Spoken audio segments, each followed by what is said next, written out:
आज हम लोगों के बीच मौजूद हैं श्रद्धेय दीपक रंजन साहूदा, सह प्रतिनिधित्व भुवनेश्वर से पहले भी हम लोगों के बीच आ चुके हैं और पुनः हम लोगों का सौभाग्य है कि आज उन्होंने अपना बहुमूल्य समय दिया एक विशेष विषय पर चर्चा हेतु।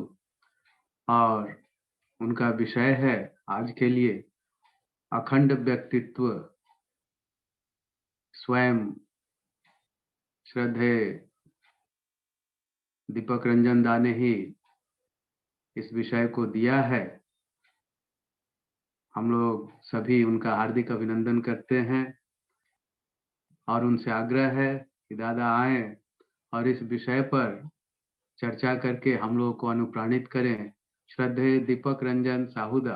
जय गुरु दादा। जय गुरु, जय गुरु, जय गुरु, जय गुरु। वाह।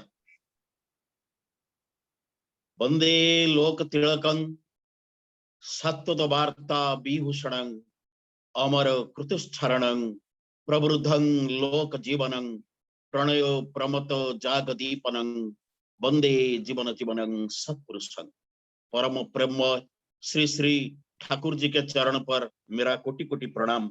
परमराध्या जगत जननी श्री श्री बड़मा की चरण पर मेरा कोटि कोटि प्रणाम। परम पूज्यपाद श्री श्री बड़दा के चरण पर मेरा कोटि कोटि प्रणाम। परम पूज्यपाद आचार्य देव के चरण पर मेरा कोटि कोटि प्रणाम। इष्ट परिवार रो सब सदस्यों के चरण पर मेरा कोटि कोटि प्रणाम। आज का ये जो सत्संग विहार दरभंगा अनुकूल्य में ये जो डिवोशनल डिस्कशन का कार्यक्रम है, आज 23rd डे इसका।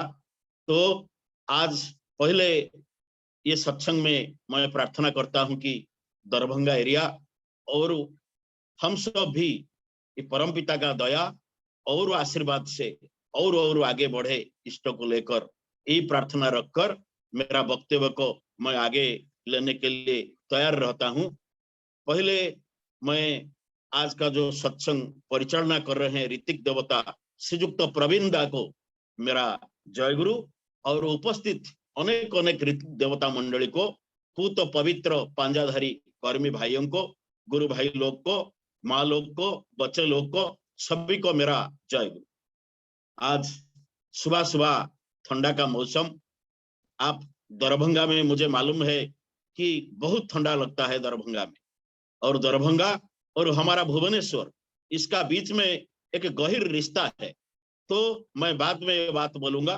तो यहाँ पर भी भुवनेश्वर में मौसम बहुत ठंडा रहता है अभी। तो इसी हाल में तो हम अभी डिस्कशन पर जाएंगे, इष्ट के आलोचना के ऊपर जाएंगे। तो आज का जो टॉपिक है तो विशाल पर्सनालिटी, जिसको हिंदी में हम बोलते हैं कि अखंड व्यक्तित्व, हमारा उड़िया में भी यही है अखंड व्यक्तित्व, सब लैंग्वेज में इसका अनुवाद है तो अखंड व्यक्तित्व। तो इसका बारे में हम आज चर्चा करेंगे। तो पहले से मैं एक बात को क्लियर करना चाहता हूं कि मैं तो हिंदी बोलने वाला आदमी कभी नहीं हूं, तो फिर भी मेरा बोलने से भी बहुत बहुत बहुत जहां पर कुछ भूल भटका रह जाए तो हमको माफ कर देना। तो ऐसा अखंड व्यक्तित्व के बारे में आज हम चर्चा करेंगे। तो परमपिता क्या एक बात रहता है, क्या बात है ना, अनेक आदमी क्या करते हैं, भक्ति के रास्ते में हम चलते हैं, अनेक आदमी हम चलते हैं, आप चलते हैं, बहुत आदमी भक्ति के मार्ग पर हम चलते हैं।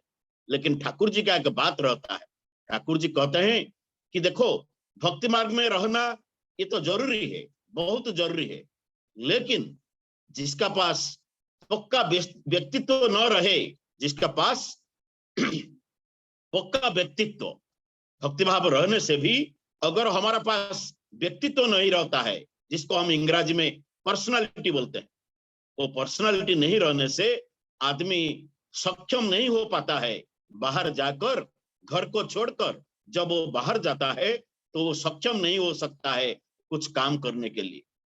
तो इसलिए ठाकुर जी ने बोले हैं वो व्यक्तित्व का आवश्यक बहुत जरूरी है। बहुत जरूरी हो रहता है। तो हमारा पास भक्ति रहता होगा, हमारा पास उसके साथ हमारा व्यक्तित्व भी रहता होगा, तो इससे हम क्या करेंगे ना, ठाकुर जी का जो बात है, तो तुम विश्व विजयी बन सकते हो, विश्व विजयी बन सकते हो। एक गुरु भाई, एक दीक्षा लेने वाला आदमी, इसका जीवन महान जीवन है। ये ठाकुर का बात है, ये इसका महान जीवन रहता होता है। जो सदीक्षा ग्रहण करके चलता रहता है, उसका जीवन महान जीवन रहता है। और एक दिन एक टॉपिक रखेंगे, उस टॉपिक में सारे विषय उसका ऊपर में है, जो 1982 में श्री श्री दादा ने हमको बोले थे। उसका ऊपर गवेषणा करने के बाद तो विषय का नाम रहता है रहस्यमय तृतीय पृथ्वी, मिस्टीरियस थर्ड वर्ल्ड। इसको जब हम चर्चा करेंगे तो वो बात में सब कुछ आ जाएगा। हमारा ठाकुर कौन है, हम कौन है, हमारा काम क्या रहना चाहिए, और ये जीवन, जो जीवन हमने, परम पिता ने जो जीवन हमको दिए हुए हैं, उसका हम कैसे उसको व्यवहार करके महान व्यक्तित्व को हम पा सकते हैं। तो आज चर्चा का विषय रहता है अखंड व्यक्तित्व। लेकिन एक बात को मैं बोलना चाहता हूं, अभी श्री श्री वेंकीदा ने सर्वभारतीय ऋतिक सम्मेलन में जो बात बोले हैं, तो उसका पहले जो हमारे आचार्य देव ने जैसे बोले थे, दुख में आकर्षण नहीं रहता है, कोई दुख में आकर्षण बिल्कुल नहीं रहता है। वास्तविक ये सही बात है। हमारा व्यक्तित्व को बनाने के लिए अगर हम कोई दुख में डूब कर रहे, तो हमारा आकर्षण उसमें नहीं आ सकता, तो व्यक्तित्व इसमें अखंड व्यक्तित्व नहीं हो सकता। इसलिए हमको सुख में रहना हर टाइम पर, माने हर टाइम पर हमको आवश्यक होता है। हर टाइम पर हम सुख में कैसे रह सकते हैं, ये एक अवस्था रहता है। जो अवस्था आने से भक्त जब दीक्षा लेता है, दीक्षा लेने के बाद अगर धीरे धीरे जब चलता है दीक्षा के पथ पर, श्री श्री ठाकुर के पथ पर जब भक्त चलता है, उसके बाद क्या होता है, ऐसा अवस्था उसका जीवन में आ जाता है, ऐसा पॉइंट पर वो मिल सकता है जिसको ब्राह्मी अवस्था बोला जाता है। ब्राह्मी अवस्था, वो ब्राह्मी अवस्था आने से, दुख आने से भी आदमी हिलता नहीं। हर टाइम पर, हर मुश्किल आने से भी आदमी पूरा एकदम सुख सागर में वो रहता है, रह सकता है। ये जो कला, ये जो आर्ट को पाने के लिए अखंड व्यक्तित्व का आवश्यक होता है। श्री श्री ठाकुर जी ने हमको कोई रास्ता हमको दिए हुए हैं कि अखंड व्यक्तित्व हम कैसे लाभ करके जीवन को आनंदमय हम कर सकते हैं। इसका ऊपर में हम चर्चा करेंगे। लेकिन मैं एक बात बोलता हूं, 1971 में जब मैंने श्री श्री ठाकुर जी का दीक्षा लिया था, वही टाइम पर मैं स्कूल में पाठ पढ़ रहा था। तो हमारा घर में कोई भी दीक्षा नहीं लिए थे, मेरे पिताजी, माताजी और कोई, उन लोगों ने दीक्षा श्री श्री ठाकुर जी का नहीं लिए थे। तो मैंने स्कूल में पढ़ने का टाइम 1971 में श्री श्री ठाकुर जी का दीक्षा लिया हुआ था। तो वो टाइम पर हमारा परम सौभाग्य था कि श्री श्री बड़दा के पास में बैठने के लिए हमको बहुत मौका मिल रहा था।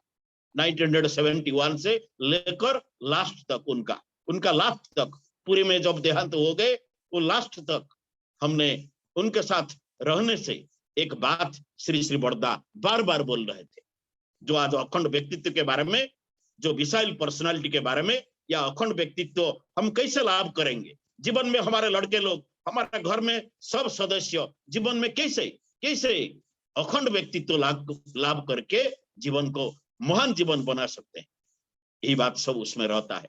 तो 1971 में श्री श्री बड़दा ने एक सुंदर बात हमको बोले थे, देखो जीवन में तुम जो कुछ करने से भी, चाहे मान लीजिए हमने कोई गलत काम कर दिया, कुछ भूल काम कर दिया या कुछ गलत काम कर दिया, श्री श्री बड़दा ने हमको बोले थे कि परमपिता चाहने से तुमको क्षमा मिल सकता है। तुमको चाहे गलत काम कर देने से भी परमपिता तुमको क्षमा कर देते हैं और तुमको महा आशीर्वाद प्रदान करते हैं, दया प्रदान करते हैं, सब कुछ करते हैं। लेकिन ऐसा कुछ चीज रहता है, जो चीज हम करने से परमपिता का दया और आशीर्वाद हमारा ऊपर कभी नहीं आ सकता। वो क्या है ना, गर्व और अहंकार और पर निंदा, पर दूसरा का जो हम निंदा करते हैं, पर के ऊपर पर निंदा करने से ये परमपिता का दया और आशीर्वाद हमारा ऊपर कभी नहीं आ सकता। और इसका माफिक क्या होता ना, अखंड व्यक्तित्व हम नहीं बना सकते। तो इसलिए बड़दा का बात ऐसा रहता है जो ठाकुर जी ने बोले थे कि सर्व पहला काम तुम्हारा होता है तो गर्व को, अहंकार को और पर निंदा करने को, ये सब बात को तुमको सर्व पहले तुमको छोड़ना होगा। सर्व पहले गर्व को छोड़ना होगा, पर निंदा करना छोड़ना होगा और अहंकार करना छोड़ना होगा। क्योंकि ये एक विज्ञान प्रणाली रहता है जिसका द्वारा ये काम करने से, गर्व करने से, अहंकार करने से, पर निंदा करने से, गुरु भाई का नाम को बदनाम करने से, कोई ऋतिक देवता का नाम को बदनाम करने से, कोई कर्मी भाई का नाम को बदनाम करने से क्या होता है ना, परमपिता का दया और आशीर्वाद हमारा ऊपर कभी आ नहीं सकता। ये परमपिता का बात है। श्री श्री बड़दा ने हमको ये बात बोले थे। तो हम अभी एक बात बोलकर आगे जाएंगे जो अखंड व्यक्तित्व के बारे में हमको बहुत काम में लगेगा। अखंड व्यक्तित्व लाभ करने के लिए सर्व पहले क्या होता है ना, हमारा परमपिता के ऊपर, हमारा इष्ट के ऊपर हमारा गंभीर विश्वास रहना चाहिए। गंभीर विश्वास। जो आदमी जीवन में इष्ट को ग्रहण नहीं किया हुआ है वो जीवन में कभी अखंड व्यक्तित्व को लाभ नहीं कर सकता। वो महान व्यक्ति बन सकता है लेकिन अखंड व्यक्तित्व को वो लाभ नहीं कर सकता। तो अखंड व्यक्तित्व पाने के लिए इष्ट को पाना ये जीवन का सर्वश्रेष्ठ काम रहता है। जो इष्ट को पाना और इष्ट को पाकर उनका ऊपर गंभीर विश्वास रख के चलना, ये क्या होता है ना, ठाकुर इसको बोलते हैं। इसको बोला जाता है क्या, जो भक्त इष्ट को ग्रहण करने के बाद गंभीर विश्वास के साथ सिर्फ इष्ट मेरा जीवन में, सिर्फ इष्ट, यही बात को समझकर ये बात पर चलता है। ठाकुर जी बोले हैं ये क्या होता है ना, इसको बोला जाता है खानदानी भक्त। खानदानी भक्त, खानदानी भक्त। जैसा ठाकुर का वाणी ऐसा है कि जैसा कि एक किसान क्या करता है, हर मुश्किल का टाइम में, जितना जीवन में मुश्किल आने से भी, बन्या बात्या जितना मुश्किल आने से भी, तो क्या करता है ना, उसका तरह तरह की जो चाष खेती रहता है उसको जैसे छोड़ नहीं पाता, वो खेती पर जैसा किसान चलता रहता है, ठीक उसी तरह एक भक्त क्या करता है, जो परम भक्त क्या करता है ना, हर मुश्किल आने से भी जीवन में वो इष्ट को त्याग करके कहां पर भी नहीं जा सकता, नहीं जाता है। इसको बोला जाता है खानदानी भक्त। खानदानी भक्त। अगर मुझे कोई पूछेगा जो खानदानी भक्त कितना % दुनिया में मिलोगे, मैं ये बात बोलूंगा, जरूर बोलूंगा कि किसका मन में दुख आ सकता है, लेकिन मैं जरूर ये बात बोलूंगा कि खानदानी भक्त अगर सिर्फ कितना निकलेंगे ना, 2% होने से मैक्सिमम, 2% होने से मैक्सिमम हो गया। तो 2% भी मिलना खानदानी भक्त ये बहुत कष्ट का व्यापार रहता है। कैसा एक खानदानी भक्त का लक्षण कैसा रहता है ना, ऐसा रहता है कि हर मुश्किल में, जितना मुश्किल आने से भी वो इष्ट को छोड़ के वहां पर नहीं जाता। कोई गुणी गारड़ी तंत्र मंत्र, कोई आराधना, दूसरा कुछ करना, ये पर वो नहीं जाता। वो चाहे मर जाए, चाहे जीवन में जो कुछ भी हो जाए, वो परमपिता को त्याग करके या पीछे करके या पश्चात करके वो कहा नहीं जा सकता। ऐसा जो गंभीर भक्त रहता है, वो गंभीर मछली, जो गंभीर जल का जो मछली ऐसा जैसा रहता है एक भक्त, वो भक्त होता है खानदानी भक्त, जो जीवन में इष्ट को छोड़ के और किसी को वो नहीं जानता, और जिसको जानता है दुनिया में वो इष्ट को लेकर, परमपिता को लेकर वो जानता है। तो यही जो भक्त रहता है गंभीर विश्वास वाला भक्त, वो है खानदानी भक्त। एक बात को मैं बोलूंगा, मैं 90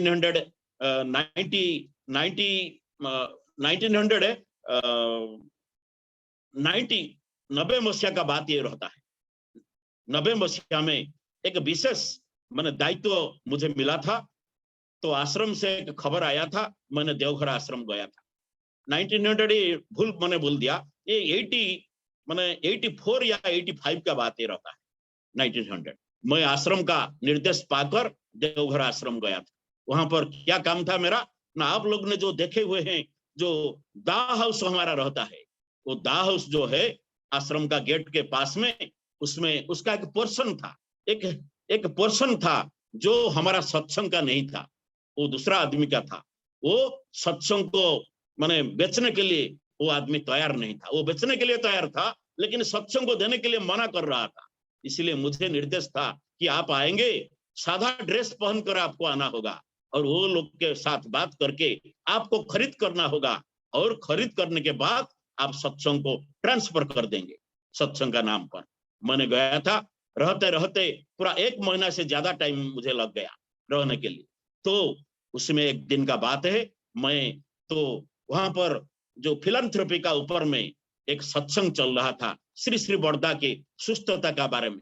सुस्थता का श्री श्री बड़दा जी कैसे सुस्थता लाभ करेंगे, इनका उपलक्ष्य में श्री श्री मैंने रंगा माँ जी ने वो सत्संग प्रदान किए थे। मैंने ऊपर में बैठा था, आसाम का मेरे पास में आसाम का एक ऋतिक देवता का लड़का मेरा पास बैठा हुआ था। उसका मेरे बीच उनका साथ बहुत संबद्ध हो गया। जब सत्संग खत्म हो गया, हमने नीचे नीचे आया, और आने के बाद हाथ में हमको प्रसाद वो देने लगे। तो वो प्रसाद में बतासा भोग था, बतासा जो हाथ में दे देते हैं सत्संग में। तो जब सत्संग में वो बतासा भोग हमको दे दिए, प्रसाद दे दिए, मैंने वो लड़का को बोला, देखो ये सत्संग में क्या होता है, हमारा सत्संग में जब सत्संग होता है आश्रम में, वो क्या करते हैं ना, बतासा भोग हमको दे देते हैं। वो लड़का भी ऐसा बोला, दादा वास्तविक सत्य घटना है, वो खाली बतासा भोग दे देते हैं हमको, और कुछ दूसरा बदल कर आज बतासा काल और कुछ परसों और कुछ ऐसा कुछ नहीं देते, खाली हर टाइम पर बतासा प्रसाद प्रदान कर देते हैं। ये सब सोचते सोचते बोलते बोलते हाथ में वो प्रसाद पकड़कर हम नीचे आया, जहां पर सिपाहीदा अभी बैठ रहे हैं, वहां पर श्री श्री दादा खड़े हुए थे। उनका साथ तो हमारा गंभीर रिश्ता था। उनका साथ जब आचार्य नहीं बने थे तो उनका साथ हम बहुत आना जाना करते थे। वो श्री श्री दादा ने खड़ा थे वहां पर, उनका साथ में और एक आदमी गुरु भाई वो खड़ा थे दादा के साथ। जब हम आए, आकर श्री श्री दादा को इसे प्रणाम किया, श्री श्री दादा क्या बोले मालूम? श्री श्री दादा बोले, वो आदमी को जो उनका पास में खड़ा था, उनको बोले, देखो हमारा सत्संग में तुम क्या करते हो, हमारा सत्संग में खाली बतासा भोग प्रदान कर देते हो, जब सत्संग करते हो खाली बतासा प्रसाद प्रदान कर देते हो, क्या बदल बदल कर देने से तुमको कुछ तकलीफ होगा? देखिए हमने ऐसा बोला, हमने ऐसे बात किया दोनों के बीच में, दादाजी ने कैसे बोल दिया, हम जो बात बोले दादाजी ने वही बात बोल दिए, और बोलकर दादा हंसने लगे। हमको भी हंस आ गया, तो हमने भी थोड़ा हंस दिया ठाकुर दादाजी को देखकर। दादाजी ने बोले, ऐसा प्रसाद हर टाइम चलता रहता है सत्संग में। तो ठीक है, तो वो बात पर मैं नहीं अभी जाऊंगा। अखंड व्यक्तित्व के बारे में तो ये 1900 और एक बात मैं बोलूंगा। डॉक्टर रेवती मोहन विश्वास वो भुवनेश्वर आए थे। भुवनेश्वर आने के टाइम पर, वो टाइम पर मैंने जो टाइम पर दीक्षा लिया था, हमारा भुवनेश्वर जो कैपिटल है, उड़ीसा का कैपिटल राजधानी, इसमें मैक्सिमम ये 40-50 आदमी दीक्षा लिए थे वो टाइम पर। तो वो घर द्वार भी नहीं था भुवनेश्वर में इतना। तो डॉक्टर रेवती मोहन विश्वास और जो आदमी आए थे हमारा घर में भुवनेश्वर में रहते थे, पूरा स्टेशन के ऊपर में, रेलवे स्टेशन के ऊपर में है। तो डॉक्टर रेवती मोहन विश्वास दा 6 दिन हमारा घर पे रह जाते थे। यही बात अभी आएगा अखंड व्यक्तित्व के बारे में। तो मैंने उनसे बहुत बात नोट करके रखा था, अभी भी रखा हूं। तो एक दिन का बात हो, मुझे बोले, देखो मैंने वो टाइम पर अमेरिका से, सुदूर अमेरिका से गवेषणा करके मैंने वापस आया था। मुझे सब ज्ञानी गुणी विद्वान सब मुझे बोल रहे थे, लेकिन एक दिन का बात है, मैं प्रणाम करने के टाइम मेरा बेहोशियारी से, मेरा मुख से ऐसा एक प्रश्न निकल गया श्री श्री ठाकुर जी को। तो मैंने पूछ दिया, ठाकुर जी आप जिसको देखते हैं खाल आप बोलते हैं कि दीक्षा लो, जिसको ऋतिक देवता को देखते हैं, किसी कर्मी भाई को देखते हैं, खाल दीक्षा प्रदान करो, दीक्षा सदीक्षा प्रदान करो, ऐसा आप क्यों बोलते हैं? आप क्यों नहीं बोलते कि हॉस्पिटल बनाओ, रास्ता घाट बनाओ, सब कुछ बनाओ, लोकहित कर जनहित कर कार्यों को बनाओ, ऐसा आप नहीं बोलते, खाल बोलते हैं सदीक्षा प्रदान करो। बोले मैंने बिल्कुल सोचा भी नहीं था, लेकिन मेरा मुख से ये प्रश्न आ गया। मैंने ठाकुर जी को मेरा अनजान में मैंने पूछ दिया। ठाकुर जी ने मुझे क्या बोले मालूम? ठाकुर जी ने बोले कि देखो रेवती, तो मैं क्या चाहता हूं रेवती, देखो मैं चाहता हूं मेरा हर एक संतान मेरा, देखिए इसको नोट करके रखना चाहिए। श्री श्री ठाकुर जी ने रेवती जा को बोले थे, रेवती मैं ऐसा चाहता हूं कि मेरा हर एक संतान एक चिरस्रोता नदी जैसा वो चिर प्रवाह होकर चलते रहे। मैं यही बात को चाहता हूं, मेरा एक हर भक्त, मेरा हर संतान एक चिर स्रोता नदी जैसा ऐसा चिर प्रवाहित होकर वो चलते रहेंगे, ऐसा मैं चाहता हूं। और जिससे एक थोड़ी अंजुली माने पानी लाकर कितना कितना कितना कितना तृषार्तों का तृषा मिट जाए, मैं यही बात चाहता हूं रेवती। ऐसा समय आ रहा है भविष्य में जो मेरा एक एक संतान खड़ा होकर अखंड व्यक्तित्व के साथ, प्रचंड व्यक्तित्व के साथ, एक एक भक्त ऐसा खड़ा रोकर हजार हजार आदमी को बचाएंगे, हजार हजार आदमी को रक्षा करेंगे, हजार हजार आदमी को खाने के लिए देंगे, सोने के लिए देंगे, रहने के लिए देंगे। एक एक मेरा लड़का, एक एक भक्त मेरा, एक एक संतान, मैं ऐसा चाहता हूं रेवती। ये अखंड व्यक्तित्व कैसे सृष्टि हो जाए। अखंड व्यक्तित्व सृष्टि होने से मैं अखंड व्यक्तित्व सृष्टि होने के लिए ये सदीक्षा को मैं प्रदान करता हूं रेवती। इसके द्वारा अखंड व्यक्तित्व सृष्टि हो जाएगा, विशाल पर्सनालिटी सृष्टि हो जाएगा, जिसको देखकर ऊपर में देवता लोग भी वो आश्चर्यचकित हो जाएंगे कि देखो ये आदमी नर हुए माने होते हुए भी, एक नर होते हुए भी ये देवता का आसन अलंकृत करके बैठे हुए हैं। तो मैं ऐसा चाहता हूं मेरा हक एक आदमी यही माने सदीक्षा को ग्रहण करके उसी रास्ता पर चलते चलते अखंड व्यक्तित्व को वो लाभ कर जाएंगे। यही व्यक्तित्व लाभ करने से दिन ऐसा आ रहा है वो हजार हजार आदमी को वो बचा पाएंगे, रक्षा कर पाएंगे। मैं ऐसा चाहता हूं रेवती, मैं ऐसा चाहता हूं। देखिए अखंड व्यक्तित्व लाभ करने के लिए श्री श्री ठाकुर जी का जो बात है, तो बात क्या होता है ना, पहले सर्व पहले हमको क्या करना ना, सदीक्षा को ग्रहण करना चाहिए। देखिए हमने कई आदमी हजार हजार, तो मैंने जब दीक्षा लिया था वो टाइम पर अगर कोई बोल देता कि भाई अभी 100 आदमी 100 आदमी अभी दीक्षा ले गए, हमको बहुत आनंद लगता था वो टाइम। फिर हमने भी देखा वही आदमी फिर बोलने लगे कि हजार हजार आदमी अभी दीक्षा ले गए, वो हमको भी बहुत अच्छा लग रहा था। उसके बाद में हमने ऐसा भी सुना कि लाखों लाखों आदमी अभी ठाकुर जी का दीक्षा लिए हुए, वो भी बहुत आश्चर्य लगा। तो अभी हम देखते हैं, हम आश्चर्य हो जाते हैं कि अभी आदमी बोलते हैं कि करोड़ करोड़ आदमी अभी ठाकुर जी का दीक्षा लिए हुए, करोड़ करोड़ आदमी श्री श्री ठाकुर जी का दीक्षा लेकर अभी अखंड व्यक्तित्व लाभ करने के पथ पर वो ओर में वो दिग में वो चलते रहते हैं इस सदीक्षा को ग्रहण करने के बाद। तो डॉक्टर रेवती मोहन विश्वास को ठाकुर जब ये बात बोले थे, उन्होंने पूछ दिया, फिर पूछ दिया ठाकुर जी को, ठाकुर ये अखंड व्यक्तित्व लाभ करने के लिए ये जो सदीक्षा को आप प्रदान करते हैं, ये सदीक्षा का अंदर में ऐसा क्या चीज रहता है, ऐसा क्या बात रहता है, क्या सीक्रेट इसका अंदर में है जिसको हम ग्रहण करने से अखंड व्यक्तित्व को हम बना पाएंगे। श्री श्री ठाकुर जी ने श्री श्री ठाकुर जी ने क्या बोला मालूम, हमारा गर्व में हमारा छाती, हमारा वक्ष, हमारा छाती हमारा उत्फुल्लित हो जाएगा। ठाकुर जी ने जो बात वो दिन डॉक्टर रेवती मोहन विश्वास दा को बोले थे, बोले देखो रेवती, ये जो सदीक्षा क्या होता है मालूम, ये सदीक्षा एक साइंटिफिक वे है, एक विज्ञान सम्मत प्रणाली रहता है, जो विज्ञान के द्वारा, जो विज्ञान पद्धति में हम जाते जाते हम क्या करते ना, परम शक्ति को, जो शक्ति विश्व ब्रह्मांड में प्रवाहित होता है, जो शक्ति के द्वारा सूर्य आते हैं जाते हैं, चंद्र देवता आते हैं जाते हैं, जो शक्ति के द्वारा एक पेड़ में सुबह देखने का टाइम उसमें भली भली कितना कितना तरह का फूल उसमें खिलता रहता है, जो नदी में पानी बहता रहता है, समुद्र के द्वारा तो विराट विराट लहड़ी आ जाता है, जो शक्ति के द्वारा। मैं रेवती ऐसा चाहता हूं कि ये सदीक्षा ऐसा विज्ञान सम्मत प्रणाली रहता है, एक साइंटिफिक वे ये है, जिसको जो पथ पर जाने से हम परफेक्शन को हम लाभ कर सकते हैं, जिसको बोला जाता है परम शक्ति, दिव्य शक्ति।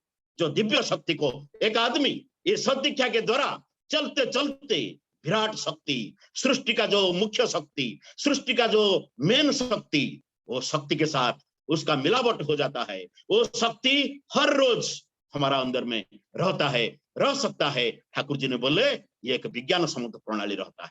ये विज्ञान सम्मत प्रणाली के द्वारा हमारा अंदर में जितना महत महत गुणराजी रहता है, जिसको हमको भी मालूम नहीं रहता है, वो महत महत गुणराजी उद्भासित हो जाते हैं। ठाकुर का भाषा में वो टू ब्लसम हो जाते हैं, प्रस्फुटित हो जाते हैं। हमारा अंदर में जितने जितने अच्छे अच्छे क्वालिटी रहता है, जिसको हमारा ज्ञान भी नहीं रहता है, वो अच्छे अच्छे क्वालिटी वो उद्भासित हो जाते हैं। श्री श्री ठाकुर जी का बात, ये दीक्षा, ये सदीक्षा एक अद्भुत प्रक्रिया है, एक साइंटिफिक प्रक्रिया है, जिसका द्वारा अंतर में रहने वाला सब अच्छे अच्छे क्वालिटीज वो उद्भासित होकर एक आदमी को देवता में रूपांतरित कर देते हैं। मॉडिफिकेशन हो जाता है, उसका मॉडिफिकेशन हो जाता है, परिवर्तन हो जाता है। मानव के शरीर में रहने के भी तो वो देवता बन जाता है। तो कितना आदमी हमने जीवन में देखा, ये 50 साल मैंने दीक्षा लेने के अंदर में मैंने देखा कितना आदमी ठाकुर जी का दीक्षा लेकर उनका उनका व्यक्तित्व, उनका पर्सनालिटी, उनका सब कुछ जीवन कितना धन्य, कितना महान। कोई भी मुश्किल परिस्थिति में वो कभी इधर उधर नहीं होते, कभी भी इधर उधर नहीं होते। चाहे जितना परिस्थिति भयंकर हो जाए, जितना परिस्थिति होने से भी वो इधर उधर नहीं होते। वो जो पॉइंट जीवन में जाते जाते चलते चलते यही जो पॉइंट पर हम आ जाते हैं, मैंने पहले से जिसको बोला था, एक ब्राह्म्य अवस्था। मेरा एक आर्टिकल है, जो आर्टिकल में है तो भक्ति मार्ग में चलते चलते ब्राह्मी अवस्था को मैं कैसे पाऊं, ये एक टॉपिक है, वो एक रिसर्च वाला टॉपिक है। तो आज जो अखंड व्यक्तित्व के बारे में हम आलोचना करते हैं, ठाकुर जी बोले ये सदीक्षा तो विज्ञान प्रणाली है, इसका द्वारा सर्व पहले मैंने क्या किया ना, मैंने सोचा कि तुम एक आत्मा के ऐसा परमात्मा के साथ हर टाइम पर जुड़ा होकर रह सकते हो, जुड़ा होकर माने मतलब मिलकर टाइट पोजीशन में। आत्मा और परमात्मा, वो परमात्मा है, हम आत्मा है। ये आत्मा और परमात्मा कैसा हर टाइम पर पूरा मिलकर रहते, जोग होकर रहेंगे, यही बात मैंने पहले सोचा। तो इसलिए मैंने क्या किया ना, इष्टवृत्ति को प्रचलन कर दिया, जो तुमको अखंड व्यक्तित्व प्रदान करने के लिए सर्व पहला चीज है। तो इष्टवृत्ति कैसा, हम सबको मालूम है इष्टवृत्ति क्या है। तो लेकिन हम बहुत भूल करते हैं। अनेक आदमी मैं देखता हूं इष्टवृत्ति के बारे में बहुत भूल करते हैं। क्या होता है इष्टवृत्ति, मैं संक्षिप्त में बोलूंगा, लेकिन सार बात को बोल दूंगा। तो एसेंस को इसको मैंने बोलूंगा कि इष्टवृत्ति कैसा है ना, एक भक्त जब सुबह ब्राह्म्य मुहूर्त में, देखिए एक पहला चीज है ब्राह्म्य मुहूर्त में एक भक्त अगर ब्राह्म्य मुहूर्त में कुछ प्राप्ति का उद्देश्य न रखकर वो उसका परमपिता को कुछ ना कुछ अंतर से उजाड़ करके जब परमपिता को प्रदान करता है, वही टाइम पर क्या होता है, ठाकुर जी बोले वही टाइम पर ब्राह्म्य मुहूर्त में बिना प्राप्ति के उद्देश्य रखकर एक भक्त अंतर से उजाड़ कर जब परमपिता को प्रदान करता है, वही टाइम पर क्या होता है ना, आत्मा और परमात्मा मिल जाते हैं, एक हो जाते हैं। और मैंने अभी पहले से जो बात बोला, हमारा जगत के बाद और एक जगत ऐसा है जिसको हम बोलते हैं आध्यात्मिक जगत, जिसको श्री श्री बरदा ने हमको बोले थे अपरोक्ष जगत। जो जगत जैसा अभी पहले से बोला कि पेड़ में फूल को निकल देती है, और नदी को बहने के लिए शक्ति देती है, और समुद्र में लहड़ी लाने के लिए वो भी शक्ति देते हैं। सूर्य चंद्र ग्रह नक्षत्र को जो जगत सृष्टि कर दिया है, वही जगत के साथ क्या होता है, यही आदमी का वही आध्यात्मिक जगत के साथ या अपरोक्ष जगत के साथ हमारा पूरा संपर्क हो जाता है इष्टवृत्ति करने के द्वारा। तो ब्राह्म्य मुहूर्त में संसार में ऐसा एक दिव्य शक्ति का माने फैलना चलता रहता है। तो वही टाइम पर अगर हम दीक्षा माने इष्टवृत्ति करेंगे तो आध्यात्मिक जगत के साथ हमको मिला देता है।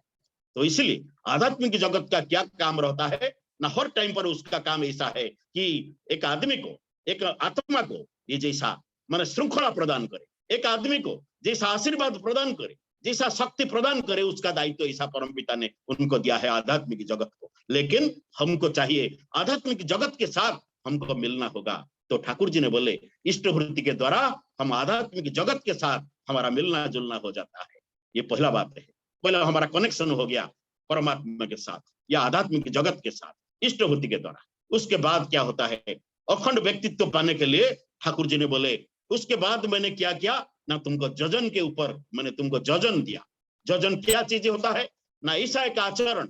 देखिए अनेक लोग का विश्वास नहीं रहता है, विपद आपद का टाइम पर आदमी क्या करता है ना, मुख में बोलता है कि आप विश्व ब्रह्मांड का मालिक है, लेकिन कार्यतः वो क्या करता है ना, उनको छोड़कर मुख में बोलता है विश्व ब्रह्मांड का मालिक, लेकिन आपद विपद के टाइम पर उनको त्याग करके या उनको पश्चात धावन करके वो चला जाता है दूसरा कहां पर, माथा को ऐसा नत करके प्रार्थना करता है, मुझे बचाओ, मुझे बचाओ।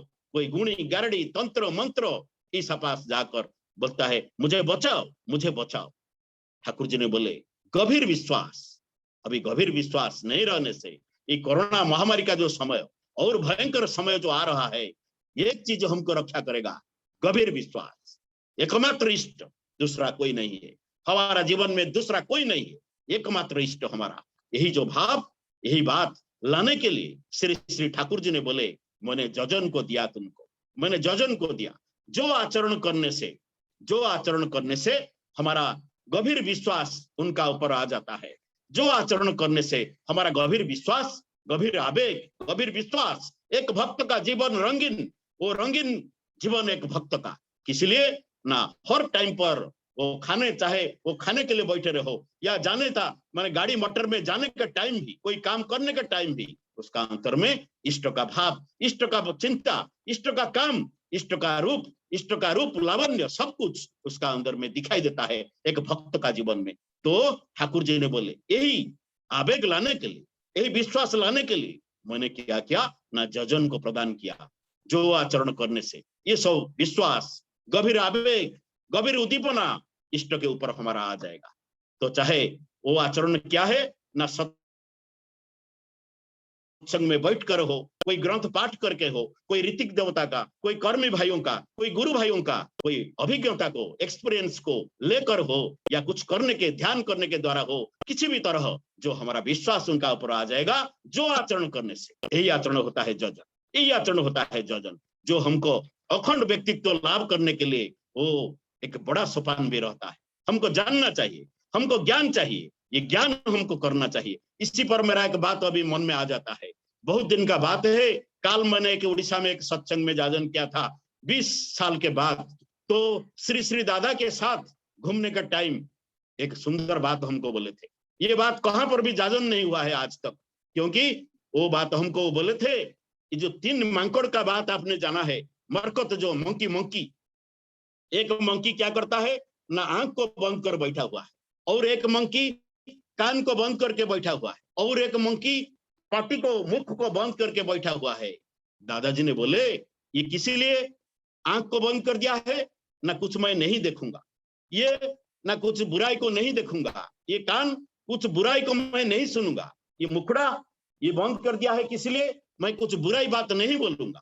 लेकिन श्री श्री दादाजी ने हमको बोले थे, क्या बोले थे ना, देखो ये बात गलत बात है, ये बात गलत बात है, तुमको क्या करना होगा ना, आंख को खुला रखना चाहिए हर टाइम पर, आंख को हर टाइम पर खुला रखना चाहिए। क्या होता है संसार में, अच्छा हो या बुरा हो, क्या होता है तुमको देखना चाहिए, तुमको जानना चाहिए, इसका द्वारा तुम्हारा जजन हो जाएगा। और कान को बंद करना नहीं चाहिए, कहां पर क्या होता है, कुछ होता है, तुमको जानना चाहिए, इस श्रवण के द्वारा, इसका द्वारा तुम्हारा जजन होता है, चाहे वो अच्छा हो चाहे वो खराब हो। लेकिन ये जो मुखड़ा हमारा है इसको बंद करना होगा।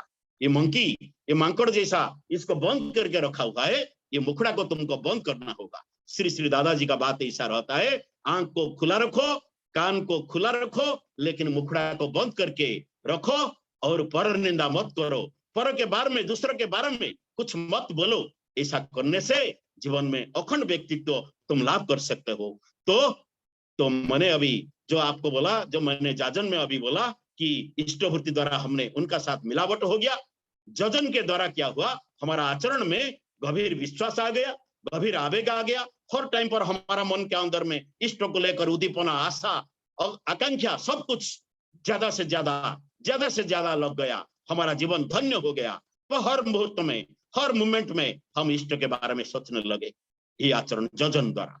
तो ठाकुर जी ने बोले उसके बाद क्या हुआ ना, जाजन क्या ना, जाजन एक ऐसा तरीका है, एक दिव्य अस्त्र है, जो अस्त्र को व्यवहार करके हम क्या करेंगे ना, हमारा जो अपरिष्कृत जीवन हमारा रहता है, वो अपरिष्कृत जीवन को हम परिष्कृत कर सकते हैं, परिष्कार हम करा देते हैं।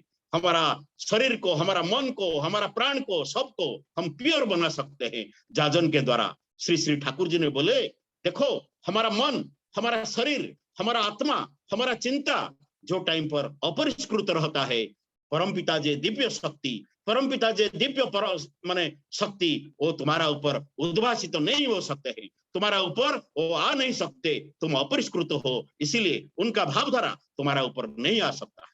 जाजन क्या करता है ना, हमको परिष्कृत कर देता है, आत्म शुद्धता हमको प्रदान कर देता है। कैसा ना, मान लीजिए एक उदाहरण मैं दूंगा। मैंने बोला भाई पर निंदा करना महापाप है, पर निंदा करना महापाप है। मान लीजिए मैंने एक पर निंदा करने वाला आदमी हूं, मैं जहां जाता हूं पर निंदा करता हूं, ज्यादा से ज्यादा मैं करता हूं।